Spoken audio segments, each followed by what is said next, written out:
အာဆင်နယ်ကို Emirates မှာ3-2နဲ့အနိုင်ရပြီးတဲ့နောက် Manchester United တဲ့စကစားသမားဒီယာလိုကအာဆင်နယ်အသင်းကိုပတ်ပတ်ဆက်ဆက်လှောင်ပြောင်ခဲ့ပါတယ်။ United အသင်းဟာ Lisandro Martinez ရဲ့ OG ဂိုးကြောင့်တကူးမရှိနဲ့နောက်ကနေလက်ကစားခဲ့ရပေမဲ့3-2နဲ့အနိုင်ယူပြီးကာရီလက်ထက် Premier League နှစ်ပွဲဆက်တိုက်အနိုင်ရခဲ့ပါတယ်။အခုရှုံးပွဲကအာဆင်နယ်အသင်းရဲ့ချန်ပီယံမျှော်လင့်ချက်အပေါ်ကြီးမားတဲ့ထိုးနှက်ချက်ဖြစ်စေပြီးအခုဆိုရင်အာဆင်နယ်အသင်းဟာ Premier League 3ပွဲဆက်တိုက်နိုင်ပွဲပြောက်ခဲ့ပါပြီ။ဒီယာလိုဟာအာဆင်နယ်ကိုဂိုးမသွင်းနိုင်ပေမဲ့ညာချမ်းမှာခြေစွမ်းပြကစားနိုင်ခဲ့ပြီး88မိနစ်မှာတော့ကာရစ်ကခံစစ်ပိုင်းအပြည့်ဖို့အတွက်ဒီယာလိုကိုမက်ဇာရီနဲ့လူစားလဲခဲ့ပါတယ်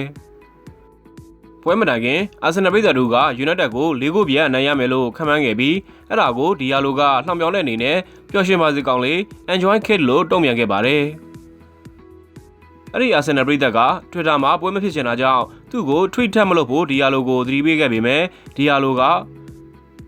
မင်းတို့အသင်းရဲ့ဂိုးရဖို့မျှော်လင့်ချက်ကတောင်းကန်ဖို့ပဲရှိတာကိုနှိမ့်ချပြီးနေစမ်းမှာကောင်းလေးရလို့ထပ်လောင်းခဲ့ပါတယ်။ဒီယာလိုပြောခဲ့တဲ့ humble ဆိုတာကဟာလန်ကိုအာဆင်နယ်ပြည်သက်တွေလှောင်ပြောင်ခဲ့တာကိုရည်ညွှန်းတာလည်းဖြစ်ပါတယ်။ပြီးခဲ့တဲ့ရာသီကမန်စီးတီးနဲ့အာဆင်နယ်တို့ဆုံတွေ့ခဲ့တဲ့ပွဲပြီးမှာဟာလန်ကအာဒီတာကို stay humble လို့ပြောခဲ့ပြီးဒုတိယကြော်မှာအာဆင်နယ်တို့9-2နဲ့အနိုင်ရပြီးတဲ့နောက်အာဆင်နယ်ပြည်သက်တွေကဟာလန်ကိုသူပြောခဲ့တဲ့စကားနဲ့ပြန်လှောင်ခဲ့တာလည်းဖြစ်ပါတယ်။